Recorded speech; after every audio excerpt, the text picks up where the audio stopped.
Hello everyone, welcome back to the run academy. तो जैसे आप ऑलरेडी जानते हैं कि लास्ट लेक्चर के अंदर हमने कुछ डायरेक्ट और इनडायरेक्ट मेथड स्टडी किए थे ताकि हम डिस्टेंट ऑब्जेक्ट्स को मेजर कर सके। आज के लेक्चर के अंदर हम जो स्मॉलर डिस्टेंसेस हैं उनकी इनडायरेक्ट तरीके से एस्टिमेशन कैसे लगाते हैं उसके बारे में स्टडी करने वाले हैं। और हाँ, ऊपर जितने भी चैनल और जो पेजेस दिए गए हैं उनके जो लिंक से डिस्क्रिप्शन बॉक्स में डाल दिए हैं। तो बिना कोई टाइम वेस्ट किए चलिए शुरू करते हैं।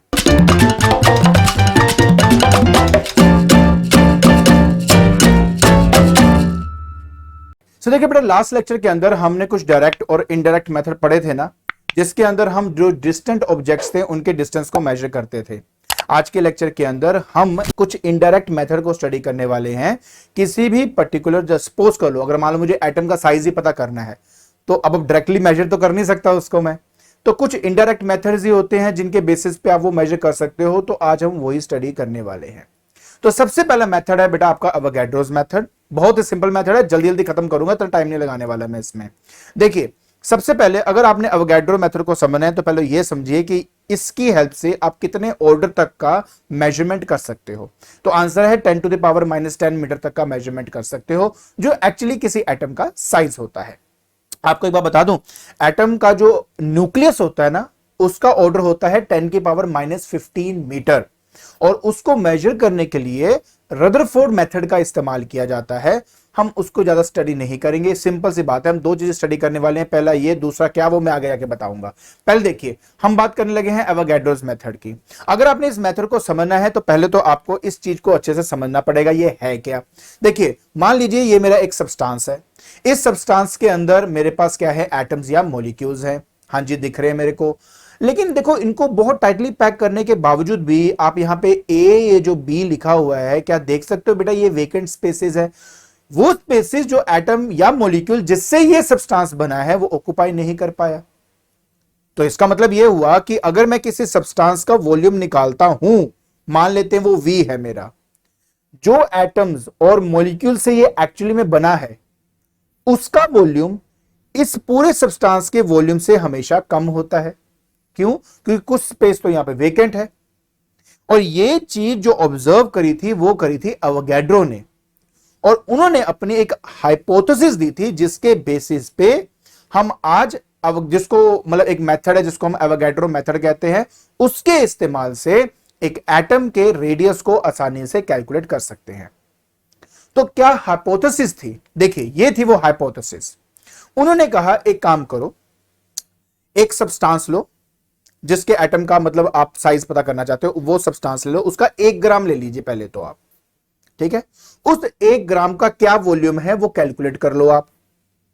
हाइपोथेसिस ये कहती है कि उस सब्सटेंस, जो सब्सटेंस आपने लिया है 1 ग्राम, उसके अंदर जो एटम्स और मॉलिक्यूल्स हैं वो जो वॉल्यूम होगा उनका, वो इस पूरे सब्सटेंस के वॉल्यूम का 2/3 होगा। मतलब 1/3 क्या होगा, खाली। मतलब ये बात हो रही है इन वेकेंट स्पेसेस की। तो एक बार आप स्टेटमेंट को ध्यान से पढ़ के देखिए क्या कहता है। According to Avogadro's hypothesis, the actual volume occupied by the atoms in 1 gram of a substance is 2/3 of the volume of 1 gram of that substance। समझ आया? ये पूरे सब्सटेंस का अपना वॉल्यूम V है, लेकिन जो एटम और मॉलिक्यूल जिससे ये सब्सटेंस बना हुआ है वो एक्चुअली में जो वॉल्यूम ऑक्युपाई करते हैं वो टोटल वॉल्यूम का 2/3 होता है। 1/3 क्या होता है, वेकेंट स्पेसेस होते हैं। अब इसी चीज को ध्यान में रखते हुए अब कैसे रेडियस पता किया जाता है किसी एटम का, मैं उसके बारे में आपके साथ अभी डिस्कशन करूंगा। तो चलिए जल्दी से अब हम वो कर लेते हैं। तो देखिए बेटा, मैंने क्या किया, मान लेते हैं कि मेरे पास एक सब्सटेंस है 1 ग्राम का, ठीक है। क्या है बेटा, 1 ग्राम सब्सटेंस है, और उस सब्सटेंस का जो मोलिकुलर वेट है मान लेते हैं m है, ठीक है। So let m be the molecular weight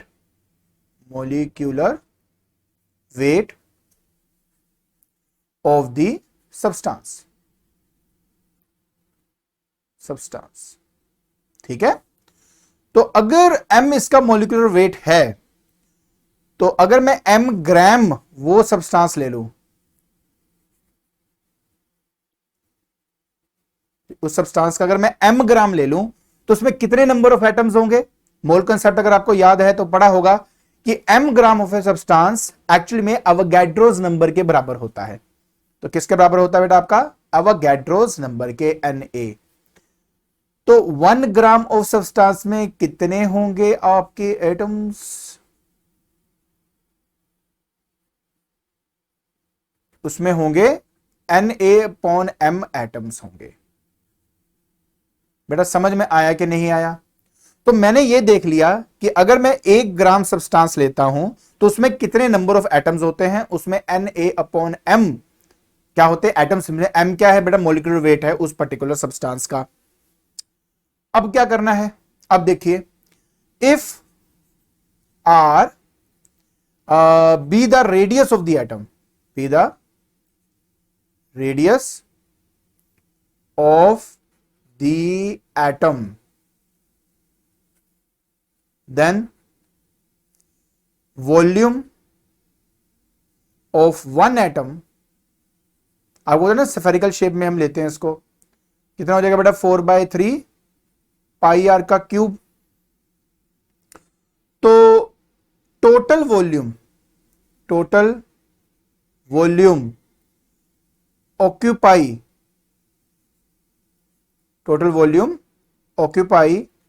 bye 1 gram of substance atoms, that will be equal to बेटा कितना हो जाएगा? तो 1 ग्राम सब्सटेंस में कितने एटम्स हैं? Na/m। और एक एटम का जो वॉल्यूम है वो 4/3 है। तो बेसिकली हो गया बेटा 4/3 पाई आर का क्यूब। ये है एक एटम का, मल्टीप्लाई बाय जितने एटम इस 1 ग्राम के अंदर है हमारे पास। तो ये आ गया आपका टोटल वॉल्यूम उन एटम्स का जो ऑक्यूपाई कर रहे हैं उस 1 ग्राम सब्सटेंस के अंदर। ठीक है जी? अच्छा, यहां तक तो समझ में आ गया होगा बेटा मैंने क्या किया। अब देखिए बेटा, सिंपल से मैं आगे बात लेके जाऊंगा। If rho is the density of substance and capital B be the volume of substance,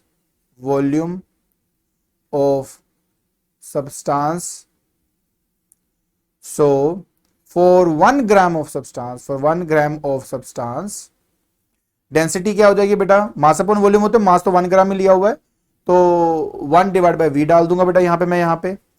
और v क्या आ गया बेटा मेरे पास? 1/ρ आ गया। समझ में आया बेटा? यहां पे आपको मास अपॉन वॉल्यूम होता है ना, मास को मैंने 1 ग्राम ले लिया यहां पे।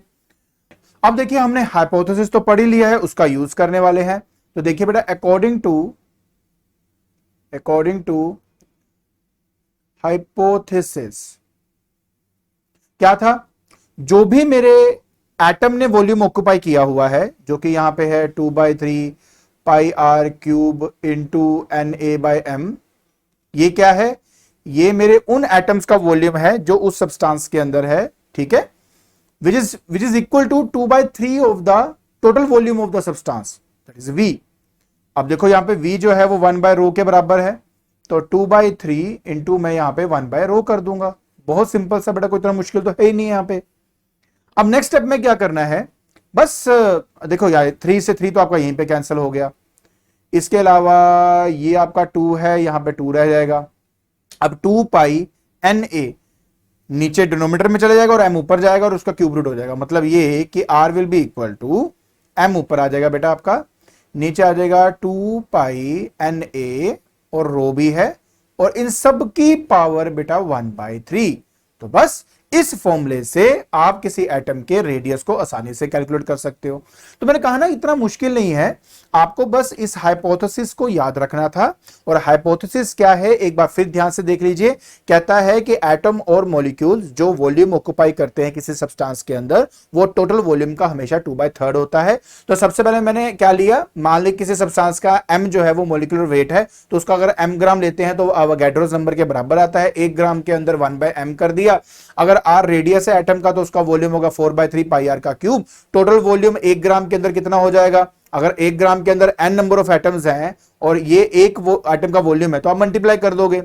अब रो डेंसिटी है सब्सटेंस की, वी वॉल्यूम है पूरे सब्सटेंस का, और 1 ग्राम सब्सटेंस की अगर मैं बात कर रहा हूं तो उसका जो डेंसिटी है वो मास अपॉन वॉल्यूम के हिसाब से मास को 1 डाल दूंगा, तो अब लास्ट में वी आ गया। हाइपोथेसिस के हिसाब से मैंने वैल्यू सब्स्टिट्यूट करी और आर मेरे पास आ गया।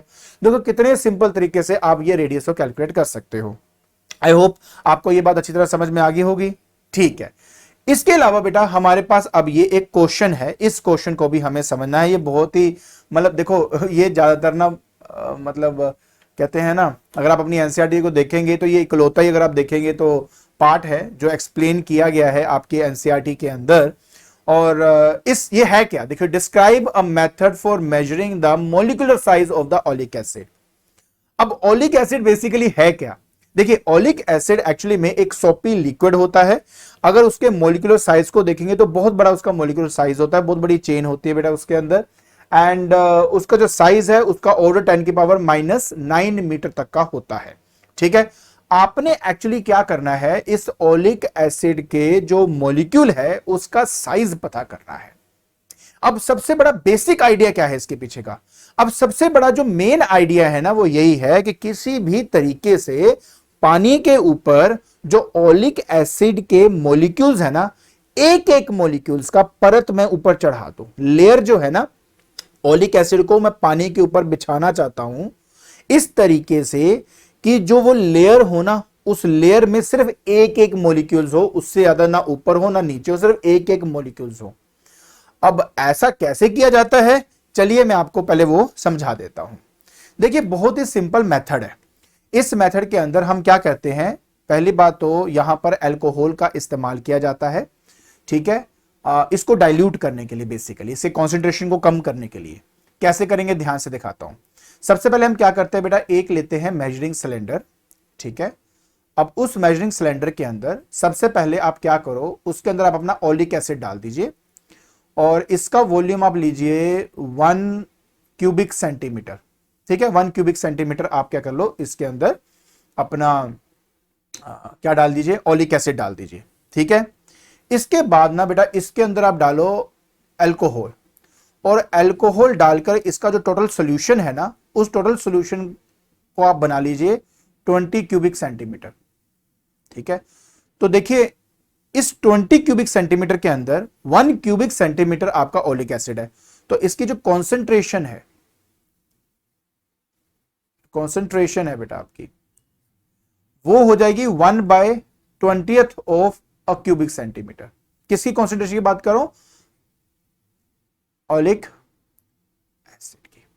अब इसके बाद क्या करना है, अब देखिए नेक्स्ट स्टेप क्या करना है। अब ये जो 20 क्यूबिक सेंटीमीटर का सॉल्यूशन यहां पे तैयार हुआ है, इस सॉल्यूशन का 1 सेंटीमीटर क्यूब आप एक और नए बीकर में डालो। ये मेरा नया बीकर हो गया। इस सॉल्यूशन का 1 सीसी आपने इस पर्टिकुलर कंटेनर में डाल दिया।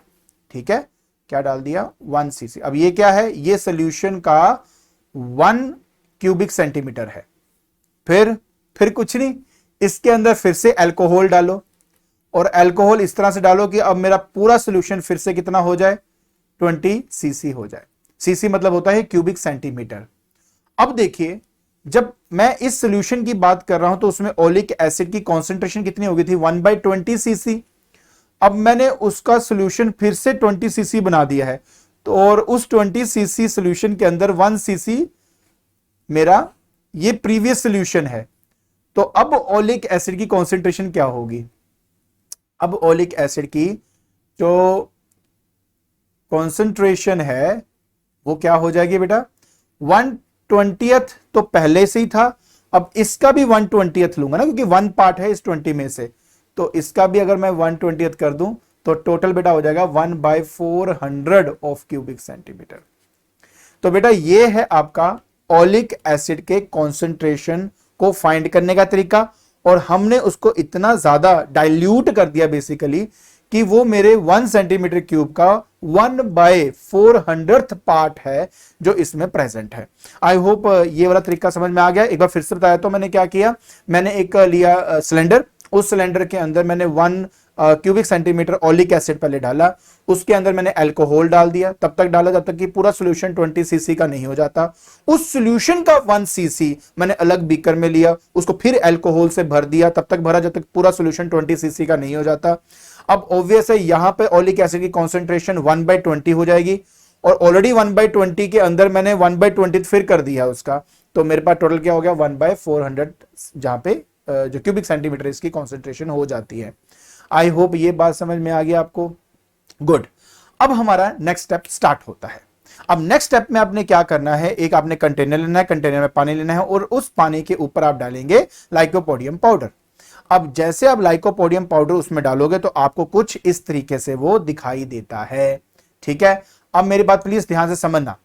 अब यहां पर अगर आप ध्यान से देखो तो ये जो व्हाइट व्हाइट आप देख रहे हो ये लाइकोपोडियम पाउडर है आपका, और ये है मेरे पास ड्रॉपर। इस ड्रॉपर की हेल्प से मैं क्या करूंगा, जो मैंने सोल्यूशन बनाया है ना, फाइनल सोल्यूशन, उसके जो कुछ ड्रॉप्स है वो मैं इस पर्टिकुलर लाइकोपोडियम पाउडर जो फैला हुआ पानी के ऊपर, इसके बीच में ऐसे उसको ड्रॉप बाय ड्रॉप उसमें डाल दूंगा। अब जैसे मैं उसको डालूंगा तो देखिए क्या होता है, तो ये कुछ आपको इस तरह से दिखाई देगा। यस, ये इस तरह से आपको दिखाई देता है। अब आपका काम पता क्या है, आपने स्केल की हेल्प से ये जो डायमीटर है इसको मेजर कर लेना है। डायमीटर से हमें रेडियस पता लग जाएगा, और रेडियस से ये जो सर्कल यहां पे बना हुआ है, इस सर्कल का एरिया मैं यहां पे फाइंड कर सकता हूं। अब मन में आता है सर इससे आप ओलिक एसिड के मॉलिक्यूल का साइज कैसे पता कर सकते हो, तो थोड़ा सा मैं आपको नेक्स्ट पार्ट में लेके चलता हूं, वहां पे आपको और अच्छे से आइडिया लग जाएगा। सो देखिए बेटा हमने यहां पे क्या किया है, थोड़ा ध्यान से प्लीज इसको समझना, 100% समझ में आएगा। देखिए सबसे पहले बेटा मेरे पास यहां पे एक कंटेनर है, दिख रहा होगा, और इस कंटेनर में बेटा मेरे पास यहां पे क्या है, ये मेरा पानी है, दिस इज होल पानी। ठीक है, अब जैसे ही मैंने बेटा इसके अंदर अपना ओलिक एसिड डाला, तो ओलिक एसिड क्या कर गया बेटा, एकदम से वहां पे फैल गया, और उसने एक स्पेस ऑक्युपाई कर ली, है ना, वहां पे एक सर्कल बन गया आपका। हमने जब इसको ध्यान से ऑब्जर्व किया तो हमें क्या नजर आता है, हमें नजर आता है कि एक्चुअली उस पर्टिकुलर सर्कल के अंदर जो ओलिक एसिड के मॉलिक्यूल्स थे वो आपको वहां पे ऐसे इस फॉर्म में, इंटैक्ट फॉर्म में आपको मिल जाएंगे। ठीक है, कैसे मिलेंगे बेटा, इस इंटैक्ट फॉर्म में आपको उस एरिया में मिल जाएंगे।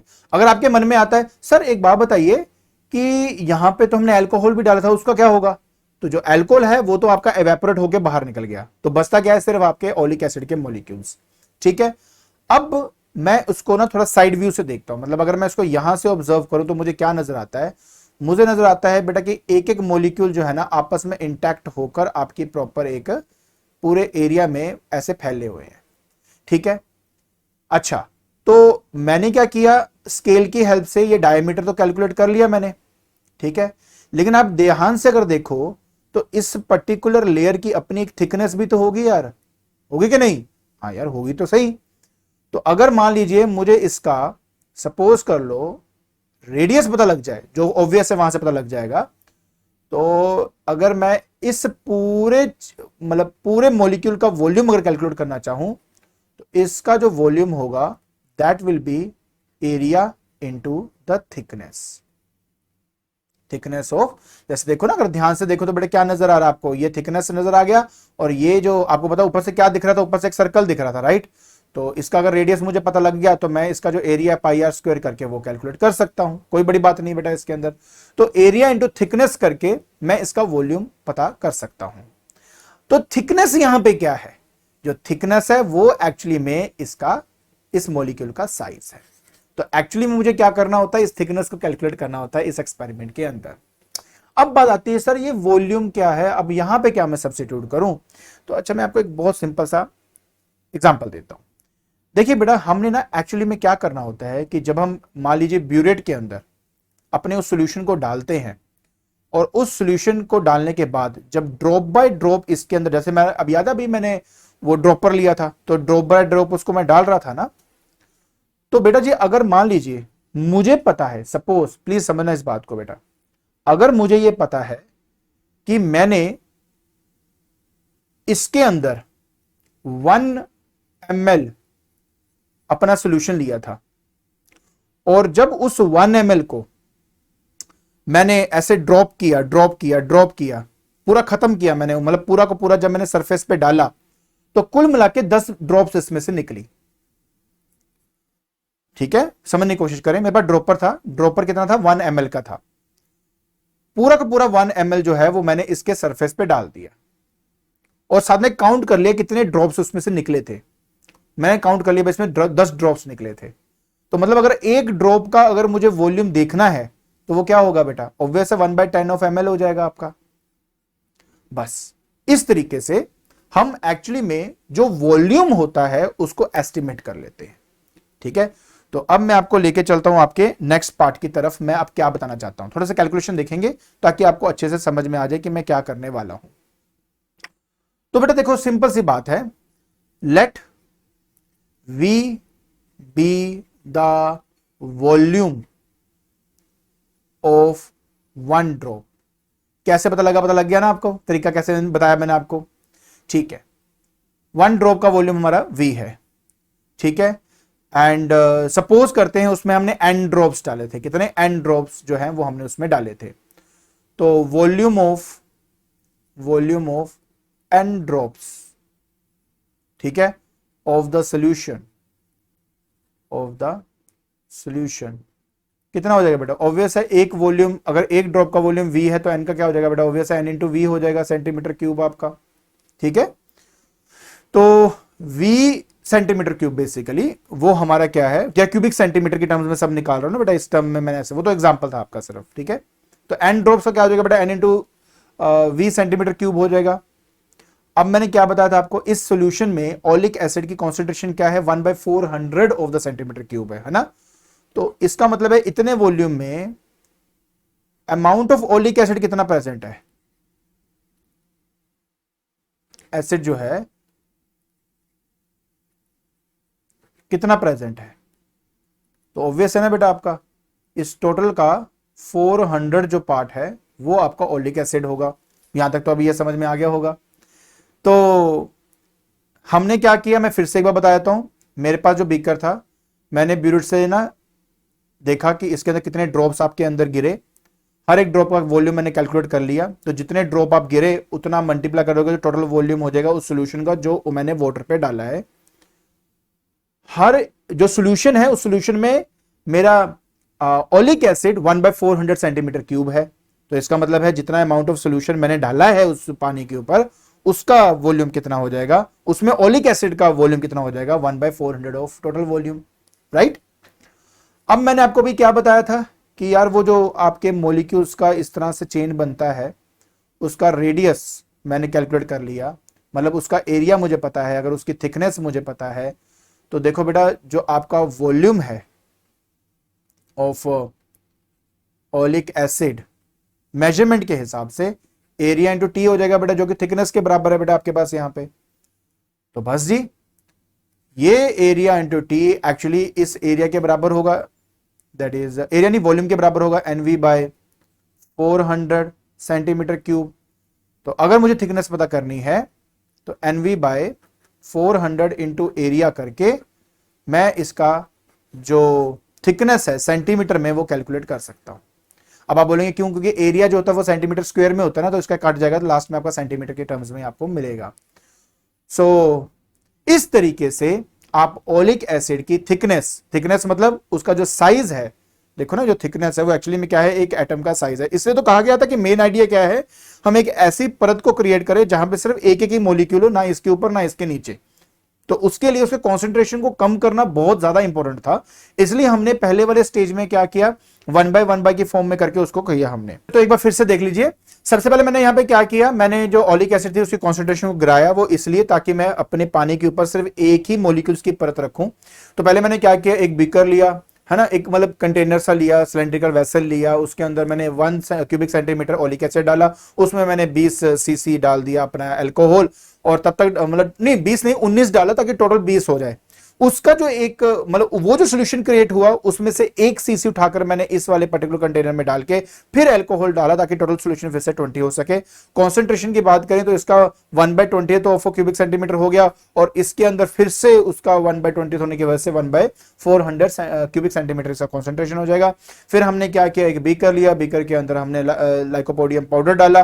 पाउडर डालने से बेटा कुछ इस तरह से वो आपको यहाँ पे दिखाई देता है। दिखाई देने के बाद हमने क्या किया, उस सॉल्यूशन की कुछ ड्रॉप्स इसमें डाल दिए। ड्रॉप डालने से क्या होगा, यहाँ पे आपके पास एक सर्कल सा क्रिएट हो जाएगा। स्केल की हेल्प से हम यहाँ पे इसका डायमीटर कैलकुलेट करके उसका रेडियस कैलकुलेट कर सकते हैं। तो थोड़ा सा आपको यहाँ बताया कि कुछ इस तरह से दिखाई देता है। इसका अगर मैं साइड व्यू देखूंगा तो बेटा कुछ इस तरह से दिखाई देगा। एक एक मॉलिक्यूल से बना हुआ ये आपका कंप्लीट चेन है। अब इसका रेडियस हम ऑलरेडी कैलकुलेट कर चुके हैं स्केल से। इसकी जो थिकनेस है वो टी है, तो टोटल वॉल्यूम हो जाएगा एरिया इंटू थिकनेस। क्लियर हो गया। अब हमने क्या करना था, जो ड्रॉप्स थे ना उसका वॉल्यूम कैलकुलेट करना था। उसका तरीका बताया था कि मान लेते हैं कि मेरे पास ड्रॉपर है 1 ml का, उसमें हमने उस सॉल्यूशन को पकड़ा और जब उसको पूरी तरह निकाला तो 10 ड्रॉप्स करके वो निकले, तो अप्रोक्सीमेटली 1/10 ऑफ ml आपको मिल जाएगा। लेकिन अभी हम बात करें कि लेट कर लो कि v मेरा वॉल्यूम है 1 ड्रॉप का, n ड्रॉप्स उसमें निकले हैं, तो n इंटू वी आपका प्रॉपर हो गया। अब ये है प्रॉपर वॉल्यूम मेरे पूरे सोल्यूशन का। उसमें ओलिक एसिड कितना है, 1/400 ऑफ दैट पर्टिकुलर सोल्यूशन है, इसलिए 1/400 किया उसको। ठीक है। अब वॉल्यूम में बता चुका था, एरिया इंटू टी करके आप पता कर सकते थे उस पर्टिकुलर रिंग का।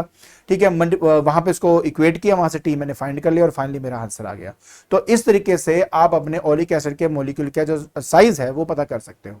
आई होप आपको ये सब अच्छी तरह समझ में आ गया होगा। ठीक है। तो आज के लेक्चर के अंदर हमने स्टडी किया ओलिक एसिड के मॉलिक्यूल्स के साइज को कैसे पता करते हैं, और इवन अगर पर्टिकुलर कोई एटम है अगर उसका साइज मुझे पता करना है तो हम एवोगैड्रोस मेथड से कैसे उसको आइडेंटिफाई कर सकते हैं। और अगर आपको मेरी वीडियो पसंद आ रही है तो please like it, share it and subscribe it. आज के लिए बस इतना ही। Thank you so much.